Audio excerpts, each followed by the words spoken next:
a book club. You should get a book club going with that group, you know? All right, we're gonna pick up The Very Hungry Caterpillar. What? Okay. Throwback.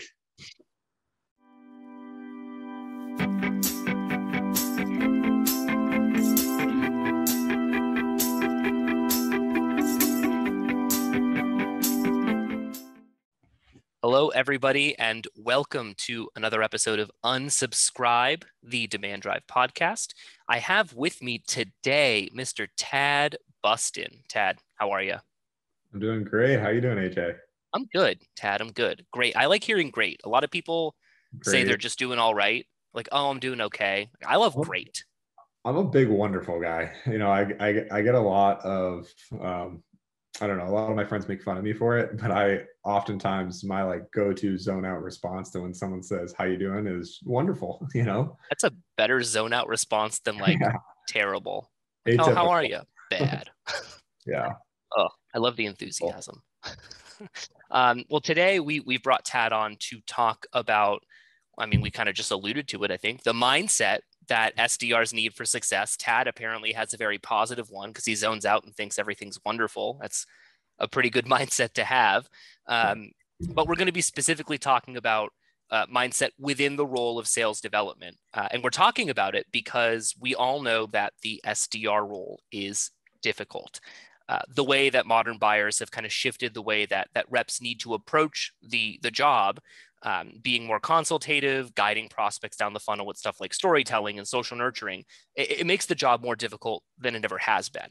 And a lot of the good SDRs that are doing that are seeing success, but not every SDR does that.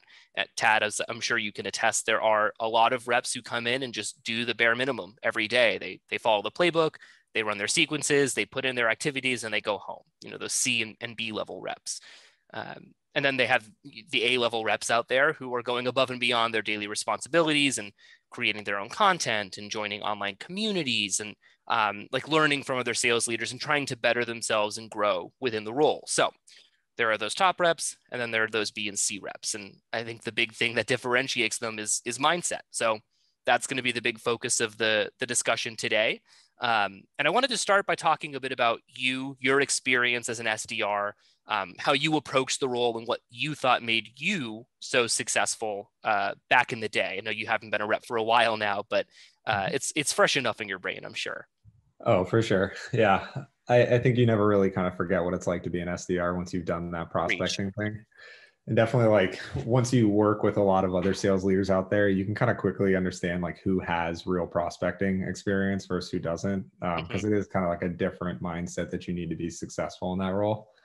And I would definitely like maybe hesitate on using the word as like tons of success as an SDR because it's never going to be tons of success. You know, there's going to be periods where you're feeling very strong about what you're doing and periods when you're a little bit doubting.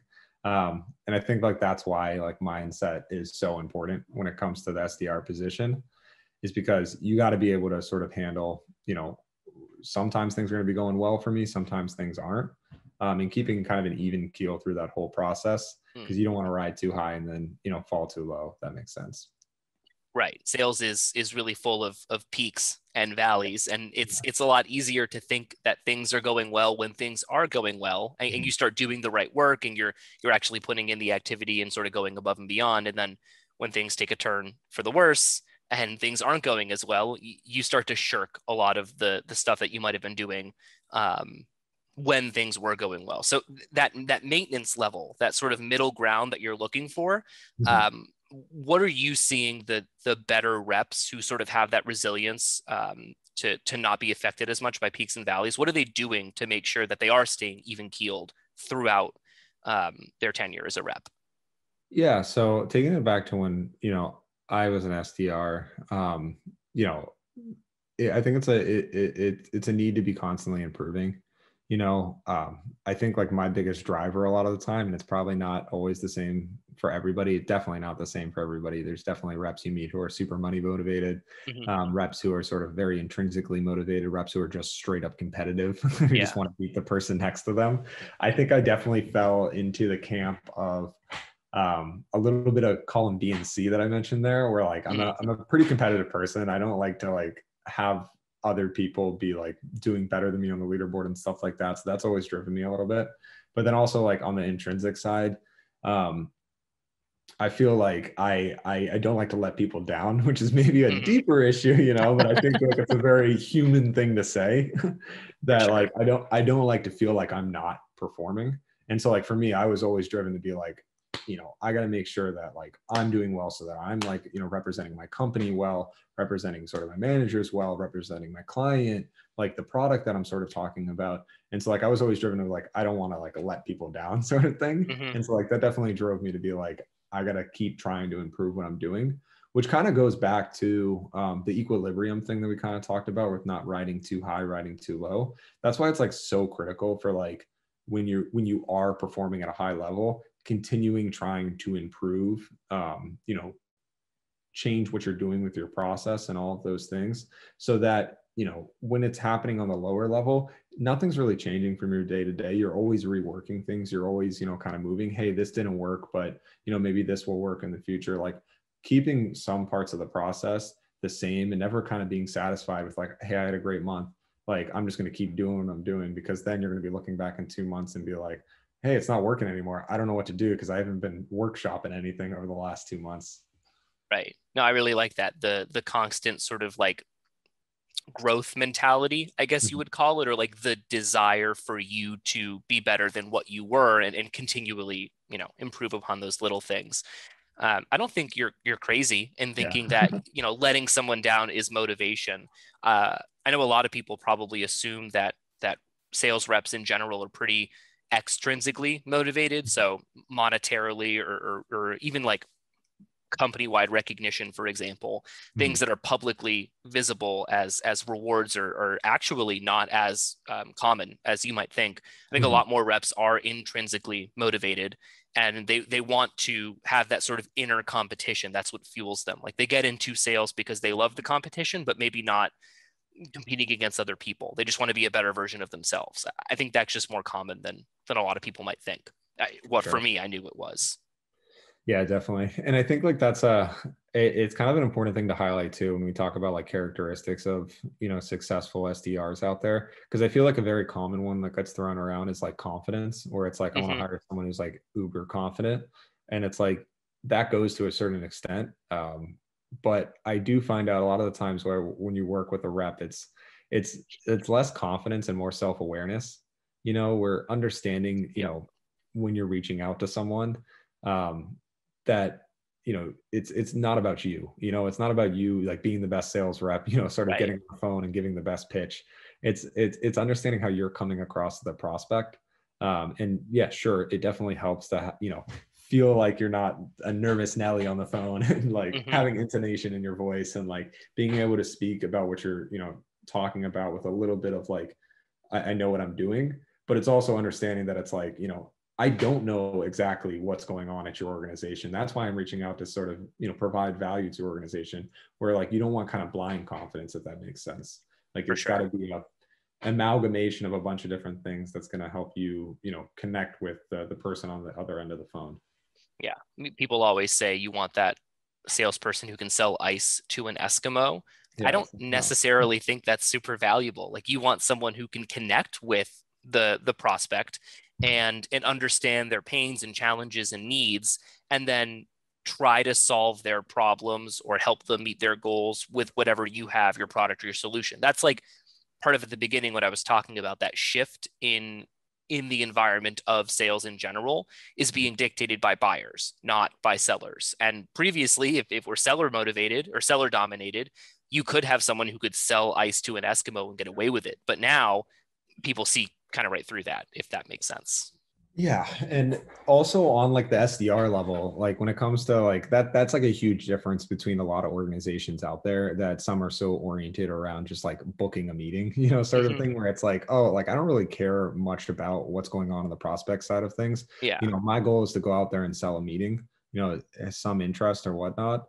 But that's not the goal of an SDR. An SDR is like really aligned towards revenue, that they're generating opportunities and, you know, even like the SDR is not, obviously the AE is going to be a little bit more heavily involved in like a close one, win percentage or something like that. But if you do sort of track really highly successful SDRs, you do, tend to see they do have a lot of revenue associated with them, but then they also end to have a lot of opportunities that are actually closing for their AEs that they're passing to.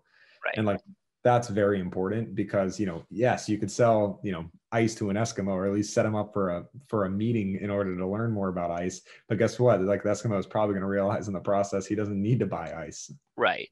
Yeah. So if you have 100 booked meetings and it's, way more than everyone else, but none of them end up converting into pipeline revenue or revenue at all, it's like, did they really do the job all that well? Probably not. You did bring up a couple of different, I guess, like skills or traits that some of the reps with the right mindset, that sort of cultivated growth mindset, have. I know mindset's a pretty broad term. When you think about it, it's a lot of different things, a lot of different skills that kind of make up what the right mindset of a rep would look like. What are some of the top ones for you? I know you mentioned a couple, but if you had any you wanted to add. Yeah, I mean, a lot of it is desire to improve. I think that's like a huge thing for, anybody out there where, because the SDR position at the end of the day, definitely there are a lot of people who, consistently over a long period of time, are successful in the SDR, BDR position. But for the most part, a lot of people view the position as a stepping stone to something else.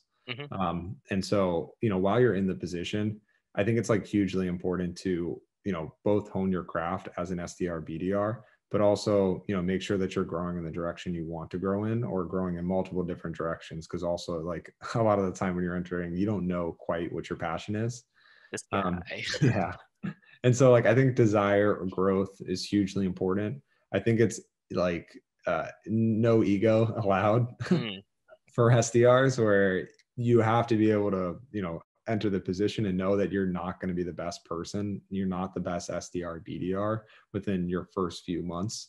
Like, if you're at an organization with a lot of other, SDRs and BDRs who, are successful in the role, you need to sort of check that ego and like talk to successful SDRs about what works for them. I remember that was one of the most helpful things for me when I was an SDR early on, was asking other like SDRs, hey, what works for you? Can I listen to calls? Can I shadow calls?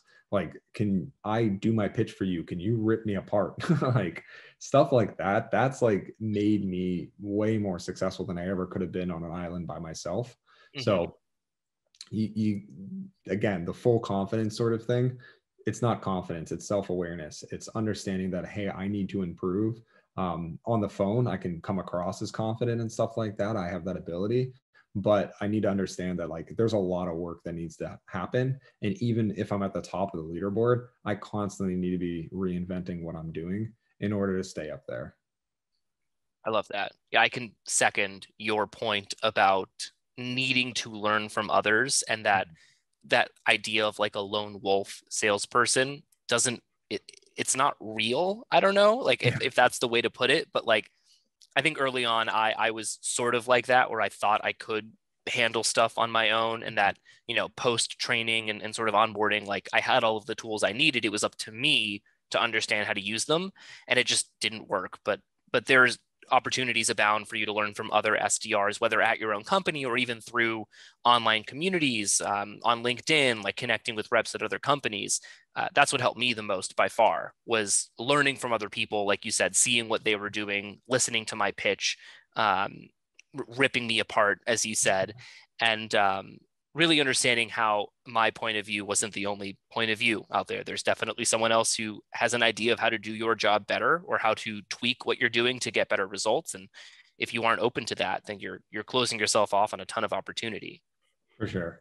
And I think that's like, at least for me, because I started as an SDR fresh out of college. And I think a lot of SDRs, kind of do enter the role position.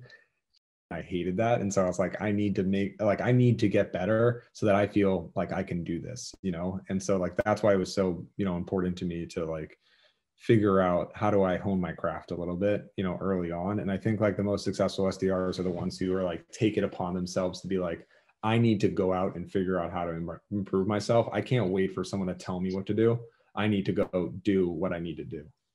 Yeah. Self-taught, I think, is like the best way to describe those people, where, yeah, you're not waiting for someone to give you like a playbook with all of the answers. You maybe take a look at a playbook and then figure, I can probably optimize this, or based on, I don't know, some of the conversations I've had with prospects, I know that it would be better if I did this, so I can tweak the playbook in a way that like works for me. And going out and doing that versus, yeah, just kind of sitting there and waiting for someone to hand you all of the answers. That's an order taker, not an SDR, in my opinion. I have a lot of like vibrant memories of early on, just like talk tracks, email templates. Like every night I'd be like watching the Red Sox game and like revising, some of my talk tracks and email templates, just being like, how do I improve this? How do I make this more, brevity and like all this stuff? Like, how do I improve what I'm doing here to like get to the point quicker, be a little bit sharper, like understand what I'm doing? I would drive to the office, I remember, and I tell reps this all the time. Yes, I got to do mimicking driving. That's funny. No, I would drive to the office and I tell reps this all the time, like in order to make it more conversational, because at the end of the day, you're speaking to another human being on the phone. You need to come across like a human being, not someone reading off a talk track or a playbook. I would literally have conversations with an imaginary prospect on the way to work, looking like just this. I fully buy it. I did the same thing. I very early on, I realized that, yeah, if I didn't have this talk track or pitch or whatever down where it sounded like I was a person talking to another person, I got called out way too many times, like super early in my career, where it's like, are you reading off a script? It's like, you know what? You got me. I am. And that's not a fun conversation to have, because it starts everything off super awkward. So I love that, that image of you driving into work, just kind of muttering, like as you're People coming up to a red light. Like, oh, this guy's talking on the phone. Nope, not talking on the phone. Like, having a full conversation with an imaginary person talking about a software solution. That's funny. Yeah. Love it. So we've talked about different, I guess, like skills and traits that you look for, and how to cultivate the right mindset as a rep, what you can do individually to get yourself there. But you're not an SDR anymore. You, in fact, manage SDRs. So I think part of it is on you as a manager to create an environment where you enable that, right? Like, you don't just give someone a playbook and expect them to buy the book, recite everything in there, and book meetings. Like, you expect your reps to do the self-taught thing and go out there and learn why their solution, would make sense to sell to somebody, and why someone would want to listen to them. So how are you seeing yourself and other managers in your position creating these environments where this mindset is able to be cultivated? For sure. And I think it starts relatively early on. You definitely want to set the cadence and at least like an open format with your rep to sort of talk to you about what's important to them. My big thing is like one of the first one-on-ones is to talk to the rep about what they want to do sort of long-term, looking back at that. SDR is quite often a stepping stone. And a lot of the time you'll hear from SDRs that like, hey, I want to go be an AE, or, hey, I want to get into marketing. Eventually, like, I think I might want to get into recruiting, or I want to start my own company. And all these different things, and like understanding like, why are they in the position? What are they looking to learn? And how do I, help them build a path towards that goal at the end of the day? Obviously, like, I think the SDR position is such a fundamental position for developing so many different skills that I encourage people, even if they're not even remotely interested in sales, to, maybe think about doing it even for a little brief period of time, because it does help you open up a little bit more, understand how to talk about something that, might seem incredibly convoluted or complex in a very simple manner. And then also just like ask questions, understand people, hold a conversation. Like, it's a wonderful position, use the word wonderful, for like understanding how to have just a normal conversation in a business setting. And so I think early conversations with SDRs, understanding what their long-term goals are, super helpful for figuring out how do I sort of motivate them as we continue to go on. And then I like to tell stories a little bit of like we've kind of been doing here about like when I was an SDR in the past, or other successful SDRs I've seen, and what they've done in order to, get to that position of success within the position of success within the position. I picked up what you were putting down. Yeah, picked it up. And so just so that they can kind of like frame it and be like, oh, that's interesting. That's how they sort of went about it. And a lot of the time it is, having conversations with, other senior reps there too. It's doing the things we kind of talked about. And then I think like the final piece is just setting up that communication channel with them where they can be vocal about struggles that they're going through, with the position, especially if they're new to the position. A lot of the time there is kind of, especially in this remote world, people might feel like they are on an island. And if they're new to a job, they don't necessarily feel comfortable always right away Yeah. complaining about, hey, I can't figure this out.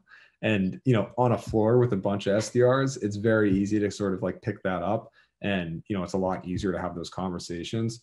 But if it's totally remote, they might just be going along with emotions, not being able to figure it out and not communicating to you. So like making it very clear that like, hey, I'm here to help you. So be vocal. If you're struggling with something, like we can set up sessions, like we can work together to improve anything in the sales process, but we have to be on the same page about it. So really building that sort of channel for communication back and forth, I think is the third and probably the most pivotal step. Yeah. I say this a lot, but like there's never too much transparency within any relationship in the sales world. And I think that a lot of SDRs, if they don't have access to their managers or even other peers in some capacity, it's easy to default to, okay, I've got to make 40 dials and I have to send 40 emails today. And I'll chalk that up as a win in my books because I did the thing I was supposed to do, rather than having access to other people to learn what made them successful, like you were talking about, or if they have issues, how to potentially solve them and make their job easier. If you don't have that channel, or if there's just a lack of transparency and knowing that you can have that channel, then the default is what people default to is just doing what they were kind of hired to do, rather than know that there is an opportunity for them to go above and beyond. Because like you said, more often than not, a lot of SDRs are college kids or just out of college, and they haven't really had real world experience yet. So it's rare to find someone who's so motivated that even with absolutely zero guidance or sort of zero influence from a management group, for them to go above and beyond and start doing things that isn't expected of them. So it really is on the organization, and more specifically the position of the manager, to let them know like, hey, this is kind of what we're expecting of you. I'm here to help you because it's almost impossible for you to do it all by yourself. So I'm a resource for you. Go at it, rather than just being like, all right, do your job. Yeah, 100%. Love it. As we wrap up, do you have any last, I don't know if tips is the right word, or just last like thoughts on, if you're an SDR listening to this, what you should expect in terms of cultivating the right mindset? And if you're a manager listening to this, how to build the right environment for that cultivation? Yeah, I mean, I think it's touching on a lot of the things that we circled on here. And early on, we didn't really talk about it too much during the session, but I also think like looking online, like that was a big thing for me too. I remember as an SDR, you can look to other people in the organization. You can kind of, try to work things out yourself too. But we live in the world of everything is available all the time. And so the internet is an amazing place for also like looking up, things that are working for other people too, doing research, looking for other thought leaders in the space, not just in the sales development space, but also whatever vertical that you're sort of focused on, your technology, like setting up, Google alerts, like understanding like the space, like, things that are going to really drive you to be successful. And then I'd always say like, take a strategic approach with how you go about your job. Like think about it from the perspective of you're your own manager or you're the CEO of the company that you're reaching out for. Like if you have ideas for campaigns and stuff like that, different approaches for sort of approaching how you guys are getting the product out there, talk to your manager about it, talk to your team about it. A lot of the time you're speaking to more people than anybody else at your organization. You're probably getting a better sense for what people care about, what people don't, who might be a good ideal customer profile. Like all of these things, like you're getting a great sort of insight into that maybe others aren't. So be vocal about like, hey, I think we should actually be targeting XYZ versus what we currently are doing. or like I want to sort of add this as like kind of an experimental cadence on the side because I think this could be successful in the future. Like be strategic with it. It's a cool position in the fact that like Mm. you get to talk to so many people. You can, you know, try things out. Some things aren't going to work, some things are. So definitely like take that approach of like, hey, I'm going to own this a little bit more. Like I want to start like getting out there a little bit with what I want to do with that strategic mindset. And then same thing for managers too. Like I think transparency goes both ways. So Mm-hmm. like you want your SDR to be transparent with you. Obviously, you know, you can't be transparent with absolutely everything as a manager, but Right. sometimes like bringing the SDR into some of those higher level conversations afterwards and like talking with them about it, like that's huge to them. And they feel like they're a part of the process. They're more motivated to work with you on everything. And then also like, it's a cool kind of like growth thing for them where they're like, oh, like that's interesting. I didn't know that's how it was kind of being viewed. Like let's talk more about that. And like it just kind of engages the SDR a little bit more. So I like don't be afraid as a manager to like have higher level discussions that aren't directly related to like sales development role with your SDR because like it's a cool way of engaging them in the process and getting more buy-in from the SDR. Yeah, that's great. I think, yeah, a lot of people look at the SDR position as not part of the process, right? Like they're just kind of a cog in the machine. But to your point, they are talking with more people than you could ever imagine in a daily basis if you're like a management position. And they are getting frontline information from prospects about what works and what doesn't. And that's incredibly valuable and often overlooked. So if you're a rep, speak up. And if you're a manager, like involve them. And you can only benefit from that. Mhm. Awesome stuff. Awesome stuff. Well, Tad, thanks so much for hopping on and chatting with us about SDR mindset and sort of the associated stuff that you can expect with that. Um, if people want to learn more about you, get in touch with you, see your profile online, where can they go? They can find me on LinkedIn under Classic. Tad Bustin.